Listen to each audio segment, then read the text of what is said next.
ನಮಸ್ಕಾರ, ಸಿಂಚನಾ ಕಿಚನ್ಗೆ ಸ್ವಾಗತ. ಇವತ್ತು ನಾಗರ ಪಂಚಮಿಯ ಸಲುವಾಗಿ ಜೋಳದ ಅಳ್ಳು ಹೇಗೆ ಹುರಿಯುವುದು ಅಂತ ನಿಮಗೆ ಇಲ್ಲಿ ತೋರಿಸ್ತಾ ಇರೋದು. ನೋಡಿ, ಇಲ್ಲಿ ಅಳ್ಳು ಹುರಿಯೋದಕ್ಕೆ ನಾನಿಲ್ಲಿ ಅಳ್ಳಿನ ಜೋಳವನ್ನು ತೊಗೊಂಡಿದ್ದೇನೆ. ಇದು ಎಲ್ಲ ಕಡೆಯೂ ಸಿಗುತ್ತದೆ. ಈ ಸೀಸನ್ನಲ್ಲಿ ನಿಮಗೆ ಸಿಗುತ್ತೆ, ಎಲ್ಲಿ ಬೇಕಂದ್ರೂ ಅಲ್ಲಿ.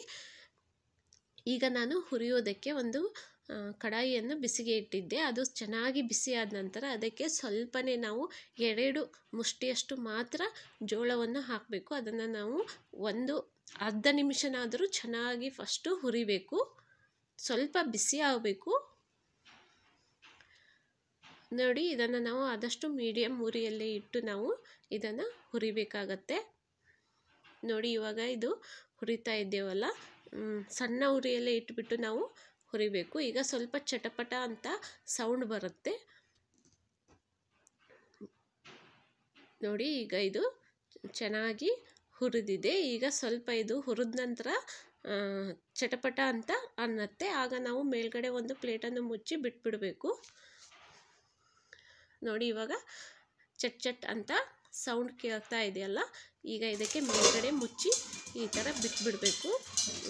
ಹಾಗೆ ಬಿಟ್ಟು ಹೋಗಬೇಡಿ, ಸ್ವಲ್ಪ ಅದನ್ನು ಈ ಥರ ಅಲಗಾಡಿಸ್ಬೇಕು ನಾವು ಕೈಯಿಂದ.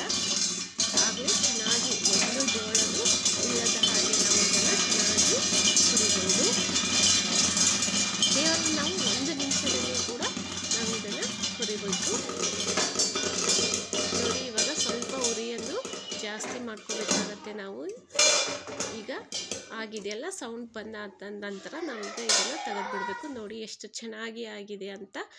ನೋಡಿ, ನೀವು ಕೂಡ ಇದೇ ಥರ ಹುರಿಯಿರಿ. ತುಂಬಾ ಚೆನ್ನಾಗಾಗತ್ತೆ ಮತ್ತು ತುಂಬ ಬೇಗನೆ ಆಗುತ್ತೆ. ಈ ವಿಡಿಯೋ ನಿಮಗೆ ಇಷ್ಟವಾದರೆ ನಮ್ಮ ಚಾನಲನ್ನು ನೀವು ತಪ್ಪದೇ ಸಬ್ಸ್ಕ್ರೈಬ್ ಮಾಡಿ, ಲೈಕ್ ಮಾಡಿ. Thank you.